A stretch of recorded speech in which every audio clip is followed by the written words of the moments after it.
ഏറെ പ്രത്യേകതകളുള്ളതാണ് ഈ വർഷത്തെ ലോഗോസ് ക്യൂസ്. 25 വർഷം രജത ജൂബിലിയാണ് ലോഗോസ് ക്യൂസ് ഈ വർഷം ആഘോഷിക്കുന്നത്. ഈ പ്രത്യേകതകളുള്ള ഈ ഒരു ലോഗോസ് ക്യൂസിൻ്റെ ലോഗോസ് പ്രതിഭയായി ഇപ്പോൾ നമ്മളോടൊപ്പം ഉള്ളത് ഷിബുചേട്ടനാണ്. കഴിഞ്ഞ വർഷം ലോഗോസ് പ്രതിഭാ മത്സരത്തിൽ 2ാം സ്ഥാനത്തിലായിരുന്നു. ഈ പ്രാവശ്യം അത് തിരിച്ചു പിടിച്ച് 1ാം സ്ഥാനത്തിലേക്ക് എത്തി. ഒപ്പം മറ്റൊരു പ്രത്യേകത എന്ന് വെച്ചാൽ മലങ്കര സഭയിൽ നിന്ന് ആദ്യമായി ലോഗോസ് പ്രതിഭ ആകുന്നത് ഷിബുചേട്ടനാണ്.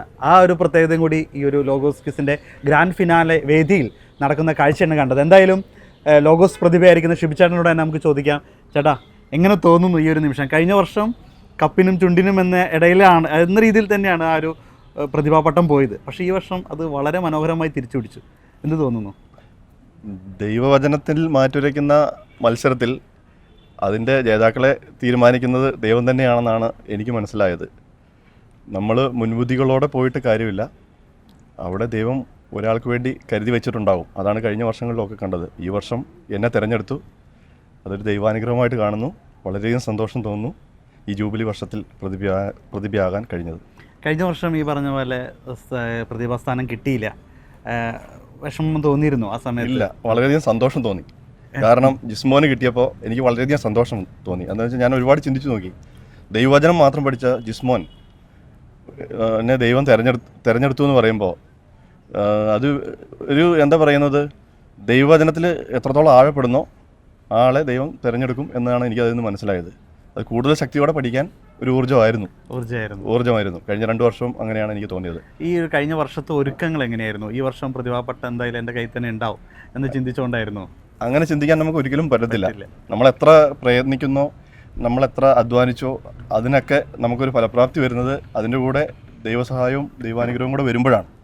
ഈ പ്രാവശ്യം അത് രണ്ടും കൂടി ഉണ്ടായി. കഴിഞ്ഞ വർഷങ്ങളിലൊക്കെ ഞാൻ അധ്വാനിച്ചിരുന്നു.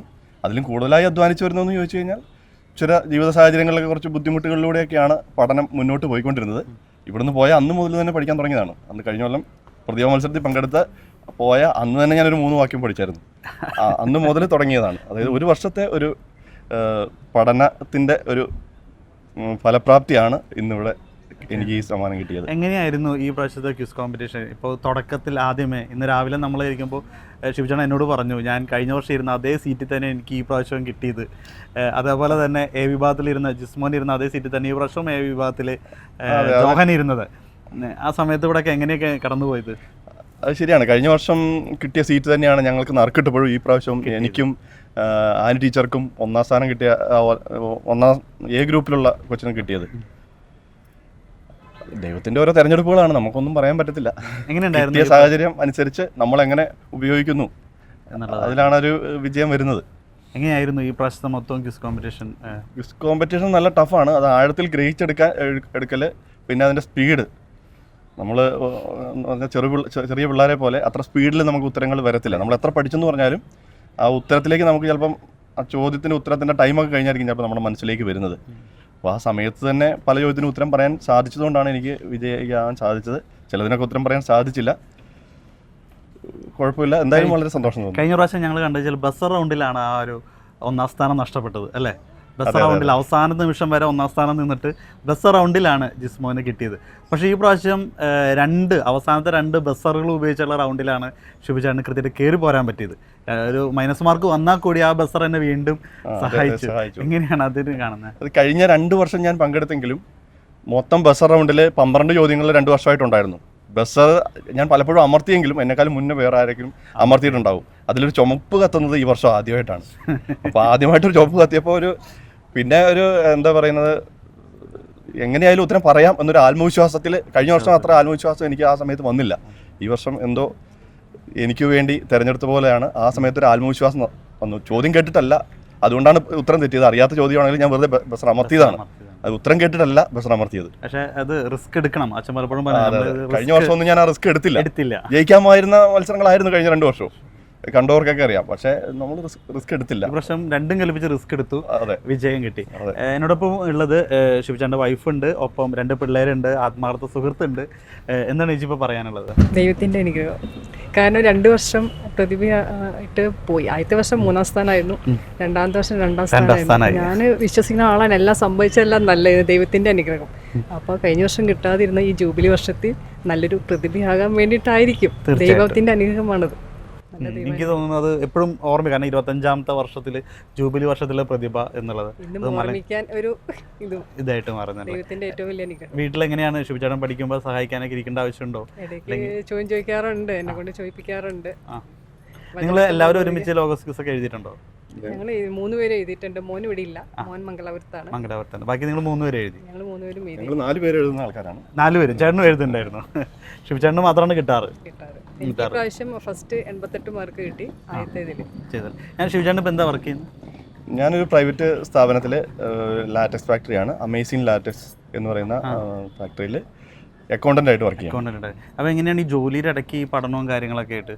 കുട്ടികളാണെങ്കിൽ നമുക്കറിയാം, അവർക്ക് പഠിക്കാനുള്ള സമയത്ത് ഇരുന്ന് പഠിച്ചോളും. കുറച്ച് പ്രായമായ ആൾക്കാർക്ക് പിന്നെ വേറെ വർക്കൊന്നും ഇല്ലാത്തപ്പോൾ അവർക്ക് ഇരുന്ന് പഠിച്ചുകൊണ്ടിരിക്കുക. പക്ഷെ നിങ്ങളൊരു കുടുംബമൊക്കെ നയിച്ചുകൊണ്ട് പോകുന്നു. അല്ല, എത്ര തിരക്കുള്ള ആളാണെങ്കിൽ കുറച്ച് ഒഴിവ് സമയം ഉണ്ടാവുമല്ലോ. ആ സമയമാണ് നമ്മൾ പല കാര്യങ്ങൾക്കാണ്ട് ഉപയോഗിക്കുന്നത്. ഞാൻ ആ സമയം ഈ ബൈബിൾ പഠനത്തിന് വേണ്ടി ഉപയോഗിച്ചു, അത് എന്ന് മാത്രമേ പറയുള്ളൂ. വേറെ കാര്യങ്ങൾ ഒഴിവാക്കി. പല കാര്യങ്ങൾ മൊബൈലിലൊക്കെ നോക്കുകയാണെങ്കിലും ബൈബിൾ വാക്യങ്ങൾ മാത്രമാണ് ഞാൻ നോക്കിക്കൊണ്ടിരുന്നത്. മറ്റതെല്ലാം ഒഴിവാക്കി. പരമാവധി എന്നെക്കൊണ്ട് പറ്റുന്നതൊക്കെ ഒഴിവാക്കി.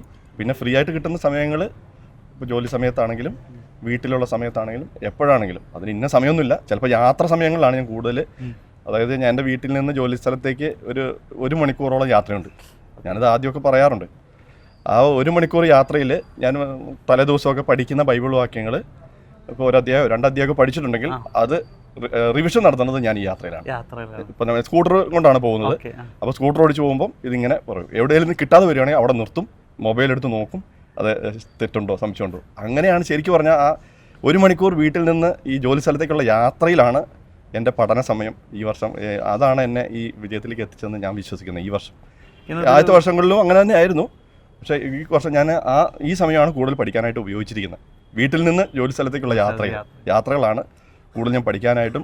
അതായത് നമ്മൾ പഠിച്ചു എന്ന് പറഞ്ഞ കാര്യമില്ല, അത് ആവർത്തിച്ച് പഠിക്കുമ്പോഴാണ് നമ്മുടെ മനസ്സിലത് തറയ്ക്കുന്നത്. അപ്പോൾ നമ്മൾ ഒറ്റയ്ക്ക് ഇങ്ങനെ യാത്ര ചെയ്തുകൊണ്ടിരിക്കുകയാണ്, അതിലൊരു ഏകാഗ്രതയും കിട്ടുന്നുണ്ട്. അപ്പോൾ എനിക്കൊരു ഉപദേശം കൂടിയാണ്, ഇതുപോലെയുള്ള അവസരങ്ങൾ നമ്മൾ യാത്രയ്ക്ക് ജോലിക്ക് വേണ്ടി സമയം കിട്ടുന്നില്ല എന്നുള്ളത് ഒരു എക്സ്ക്യൂസ് അല്ല. നമ്മളതിനു വേണ്ടി സമയം കണ്ടെത്തിയാൽ നമുക്ക് ഇങ്ങനെയുള്ള ബൈബിൾ വചനങ്ങളൊക്കെ പഠിക്കാൻ പറ്റും. പിന്നെ അതിനോടുള്ളൊരു ആഭിമുഖ്യം നമുക്ക് വേണം, ബൈബിൾ പഠിക്കണം എന്നുള്ള ആഭിമുഖ്യം. ചെറുപ്പം മുതൽ ഞാൻ ഈ കാറ്റീസവും ഇതൊക്കെ പഠിപ്പിച്ചുകൊണ്ടിരിക്കുന്ന ഒരാളായതുകൊണ്ട് നമ്മുടെ ഉള്ളിൽ തന്നെ ഒരു ഇതുണ്ട്. പഠിക്കുമ്പോൾ നമുക്ക് അതൊരു വിരക്തിയായിട്ട് തോന്നാറില്ല. പഠിക്കുന്നതിനോട് ഒരു ക്രേസ് ഉണ്ട്, ബൈബിൾ വചനം പഠിക്കുന്നതിനോട്. എനിക്ക് തോന്നുന്നൊരു പുതിയൊരു അറിവും കൂടിയാണ്. ഇതുപോലെ 1 മണിക്കൂർ പഠിക്കുക, അതിനുശേഷം യാത്രയിൽ അത് ഓർത്തെടുക്കുക. പെട്ടെന്ന് എവിടെയെങ്കിലും വെച്ച് മറന്നു പോയി കഴിഞ്ഞാൽ വണ്ടി അവിടെ നിർത്തുക, മൊബൈൽ എടുക്കുക, അത് പഠിക്കുക. ഇത് എനിക്ക് തോന്നുന്നു ഞാൻ ആദ്യമായിട്ടാണ് കേൾക്കുന്നത് ഇങ്ങനെ ഒരു കാര്യം. അത് വളരെ നല്ലൊരു കാര്യമാണ്. ഇത്ര മണിക്കൂർ ആ യാത്രയിൽ പോലും മറ്റു കാര്യങ്ങളൊന്നും ചിന്തിക്കാതെ ബൈബിൾ മാത്രം ചിന്തിച്ച് അത് പഠിക്കാൻ, അതിന് വേണ്ടി ആ ഒരു കൊടുത്ത ഡെഡിക്കേഷൻ, അതാണ് ഇന്നിപ്പോൾ ലോഗോസ് പ്രതിഭയായിട്ട് ശിവചേട്ടൻ നമ്മുടെ മുമ്പിൽ നിൽക്കുന്നത്. ഓരോരുത്തർക്കും ഓരോ ജീവിത സാഹചര്യങ്ങളായിരിക്കാം. അവരുടെ ജീവിത സാഹചര്യങ്ങൾ എങ്ങനെയാണോ അവിടെ വരുന്ന ഇതുപോലെയുള്ള സമയങ്ങൾ ബൈബിൾ പഠിക്കുന്നതിനായിട്ട് ഉപയോഗിച്ചാൽ, ഇതുപോലെ പഠിക്കാൻ താല്പര്യമുള്ളവർക്ക് ഇതുപോലെ ദൈവവചനം പഠിച്ച് നമ്മൾ ഇതുപോലെ ഉള്ള സ്ഥാനങ്ങളിലേക്ക് എത്താൻ പറ്റുമെന്നാണ് എൻ്റെ വിശ്വാസം. മാനെന്താണ് പറയാനുള്ളത്? എന്തായാലും ഒത്തിരി സന്തോഷമുണ്ട്. നമ്മൾ മൂവാറ്റുപുഴ രൂപതയിലെ കൊണ്ടാഴി ഇടവക്കാരാണ്. അപ്പം ഇടവക്കാരായ തന്നെയും നല്ല പപ്പയ്ക്ക് ഫുൾ സപ്പോർട്ടായിരുന്നു. നമ്മുടെ കുര്യനച്ഛനായാൽ തന്നെയും എല്ലാ ദിവസവും പ്രാർത്ഥിക്കും, വിളിക്കും, അങ്ങനത്തെ കാര്യങ്ങളൊക്കെ ആയിരുന്നു. അപ്പം എന്തായാലും ഒത്തിരി സന്തോഷമുണ്ട്. അതെടുത്ത് പറയേണ്ട ഒരു കാര്യമാണ്. ഞങ്ങളുടെ വികാരിയച്ഛൻ ഒരു 4-5 മാസം മുന്നേ തന്നെ എന്നോട് പറഞ്ഞു, ഷിബു ആയിരിക്കും ഇപ്രാവശ്യത്തെ ലോഗോസ് പ്രതിഭ. അത് ശരിക്കും അച്ചട്ടായ പോലെയാണ് എനിക്ക് തോന്നുന്നത്. പക്ഷേ എനിക്കൊരു ആത്മവിശ്വാസം ഇല്ലായിരുന്നു. അച്ഛൻ ഒരാഴ്ചയായിട്ട് നമ്മുടെ ഗ്രൂപ്പുകളിലൊക്കെ കറക്റ്റ് രാത്രി 9 മണിക്ക് ഇടവക അംഗങ്ങളെ കൊണ്ടെല്ലാം നന്മ പറഞ്ഞ് പറയുവും 10 പ്രാവശ്യം ഒക്കെ പ്രാർത്ഥിക്കാൻ പഠിച്ച്, അങ്ങനെ അതുപോലെ ഞാൻ പഠിപ്പിക്കുന്ന കാറ്റീസം പിള്ളേർ എല്ലാവരും എനിക്ക് വേണ്ടി ഈ ദിവസങ്ങളിലൊക്കെ പ്രാർത്ഥിച്ചുകൊണ്ടിരിക്കുകയായിരുന്നു. അതിൻ്റെയൊക്കെ ഒരു ഫലപ്രാപ്തിയാണ് ഇവിടെ ഈ വിജയം. അതെ, ഇന്നലെ 10 പേരിൽ ഒന്നാമത് എത്തിയപ്പോൾ പരീക്ഷ കഴിഞ്ഞപ്പോൾ ഞങ്ങളോട് ശിവചേട്ടൻ പറഞ്ഞു, ഇല്ലേ ബുദ്ധിമുട്ടാണ്, കിട്ടുമൊന്നുമില്ല, ബുദ്ധിമുട്ടായിരുന്നു എന്നുള്ളത് പറഞ്ഞാണ്. പക്ഷെ അത് കഴിഞ്ഞ് 1-ാം സ്ഥാനം തന്നെ കിട്ടി. ഇപ്പോൾ അതേ പ്രതിഭയായിരിക്കുന്നു. ആത്മാർത്ഥ സുഹൃത്താന്ന് പറഞ്ഞു.